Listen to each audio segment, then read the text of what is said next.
हिजामा दोस्तों ये इलाज का एक ऐसा तरीका होता है जिसके जरिए त्वचा, बाल और शरीर से जुड़ी कई सारी बीमारियों को ठीक करने का दावा किया जाता है। लेकिन क्या ये सच में काम करता है? इसे कराने के क्या क्या फायदे, क्या नुकसान हो सकते हैं? हिजामा कब, कैसे और शरीर के किन किन अंगों पे कराना चाहिए? किन लोगों को हिजामा कराना चाहिए और किसे नहीं कराना चाहिए? और इसे कराते वक्त कौन कौन सी बातों का ख्याल रखना चाहिए? इन सारी बातों के बारे में आज की इस वीडियो में हम बात करेंगे।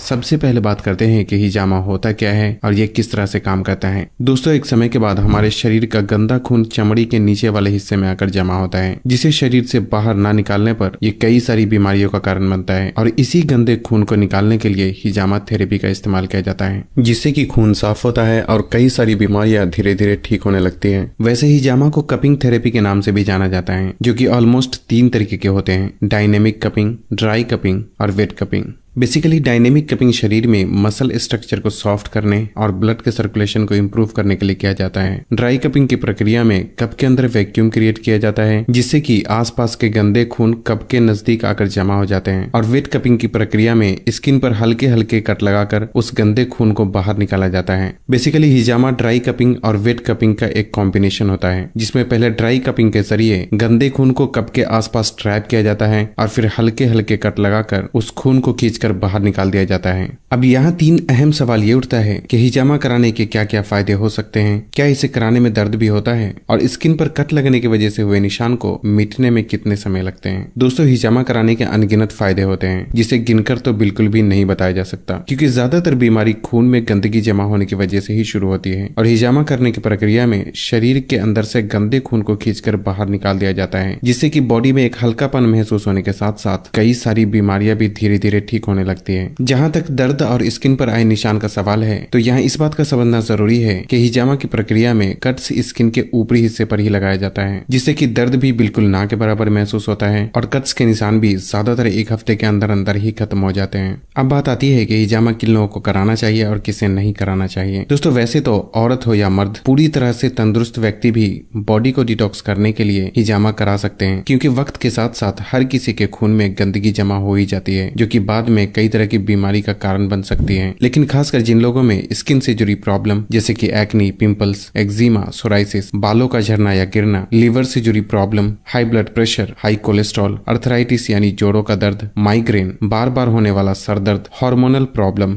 जैसे कि थायराइड, पीसीओडी, मोटापा, सेक्सुअल प्रॉब्लम, बार बार सर्दी जुकाम होना, अस्थमा, इनफर्टिलिटी यानी औरतों और मर्दों में औलाद न होने की समस्या, कमजोर पाचन और इम्यूनिटी पावर को बढ़ाने के लिए भी हिजामा करवाना एक बहुत ही बेहतर ऑप्शन हो सकता है। लेकिन ध्यान रखें कि जिन लोगों को बुखार, डायबिटीज, एपिलेप्सी और लो ब्लड प्रेशर की प्रॉब्लम है, या जो लोग खून पतला होने की दवा का इस्तेमाल करते हैं, तो उन्हें बिना डॉक्टर की सलाह के हिजामा नहीं करवाना चाहिए, क्योंकि इस सिचुएशन में बहुत ही एहतियात की जरूरत होती है। इसलिए ऐसे में हिजामा करवाने से फायदे के बजाय नुकसान भी हो सकता है। हालांकि आप हिजामा करने वाले से भी ये बात पूछ सकते हैं। यहाँ एक सवाल ये भी उठता है कि कितनी उम्र के लोगों को हिजामा करवाना चाहिए। दोस्तों वैसे तो हिजामा करवाने के लिए कोई खास उम्र मुकर्रर नहीं है, क्योंकि ये व्यक्ति के फिजिकल सिचुएशन पे डिपेंड करता है। लेकिन फिर भी 12 साल से कम और 50 साल से उम्र के ज्यादा लोगों को हिजामा नहीं करवाना चाहिए, या फिर अगर कराते भी हैं तो कोई माहिर हिजामा थेरेपिस्ट की सलाह जरूर लेना चाहिए।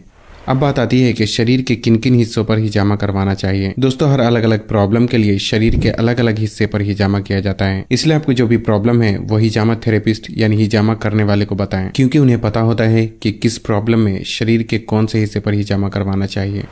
अब बात आती है कि कब करना चाहिए। दोस्तों वैसे तो हिजामा कभी भी कराया जा सकता है, लेकिन सोमवार, मंगल और जुमेरात के दिन को हिजामा कराना सुन्नत तरीका माना जाता है। दोस्तों हदीस में आता है कि मेराज पे मोहम्मद सल्लल्लाहु अलैहि वसल्लम को अल्लाह सुब्हानहू तआला के फरिश्ते ने हिजामा कराने की सलाह दी थी, इसलिए इसके नुकसान का सवाल ही नहीं होता। लेकिन इसे कराने में की जाने वाली गलतियों की वजह से नुकसान जरूर हो सकता है, इसलिए हिजामा कराते वक्त कुछ बातों का खास ख्याल रखना चाहिए। सबसे पहले ये समझना जरूरी है कि अभी के टाइम में जिन लोगों को हिजामा का हा भी नहीं आता, वो भी पैसे बनाने के लिए दुकान खोलकर बैठे हैं। लेकिन आपको हमेशा ही उनसे हिजामा कराना चाहिए जिनके पास हिजामा करने का अच्छा खासा एक्सपीरियंस होने के साथ साथ वो इस फील्ड में माहिर हो। दूसरा ये कि हिजामा करने से पहले आपके मन में जो भी सवाल हो वो हिजामा करने वाले से जरूर पूछें, और साथ ही अपनी मेडिकल हिस्ट्री भी अपने हिजामा थेरेपिस्ट को जरूर बताना चाहिए। और तीसरी बात ये कि आपको वहाँ हिजामा कराना चाहिए जहाँ साफ सफाई का खास ख्याल रखा जाता हो, और स्किन पर कट लगाने के लिए हमेशा ही नए ब्लेड का इस्तेमाल किया जाता हो, क्योंकि पहले से किसी और पर इस्तेमाल किए गए ब्लेड का दोबारा इस्तेमाल करने से ये फायदे के बजाय नुकसान पहुंचा सकता है। दोस्तों, कुछ बातों का हिजामा करने के बाद भी ख्याल रखना बहुत जरूरी होता है, जिसमें हिजामा कराने के बाद कम से कम 24 घंटे तक कट लगाई गई जगह को पानी के संपर्क में आने से बचाना चाहिए और साथ ही कम से कम 24 घंटे तक एक्सरसाइज, धूप में निकलना और ऐसा कोई भी काम नहीं करना चाहिए जिससे कि पसीना निकले, क्योंकि स्किन पे लगाए गए कट्स ताजे होने की वजह से पसीने में मौजूद बैक्टीरिया नुकसान पहुंचा सकता है। साथ ही खाने में 2-3 दिन मिल्क प्रोडक्ट और नॉन वेज से परहेज करना चाहिए ताकि स्किन पे लगाए गए कट्स जल्दी हील हो सके। लेकिन 2 से 3 दिन के बाद आप सब कुछ पहले की तरह कर सकते हैं और अगर आप चाहे तो एहतियातन ये सारी बातों के बारे में हिजामा करने वाले से भी पूछ सकते हैं। दोस्तों, इस वीडियो के पार्ट 1 में मैंने ये बताया था कि शरीर के अंदर जमी गंदगी को किस तरीके से साफ किया जा सकता है, इसलिए उस वीडियो को भी जरूर देखें, लिंक आपको डिस्क्रिप्शन में मिल जाएगी। बस आज के लिए इतना ही। अगर वीडियो पसंद आई हो तो इसे लाइक और शेयर करने के साथ साथ चैनल को सब्सक्राइब करना भी ना भूलें और तब तक के लिए अपना ख्याल रखें। अल्लाह हाफिज।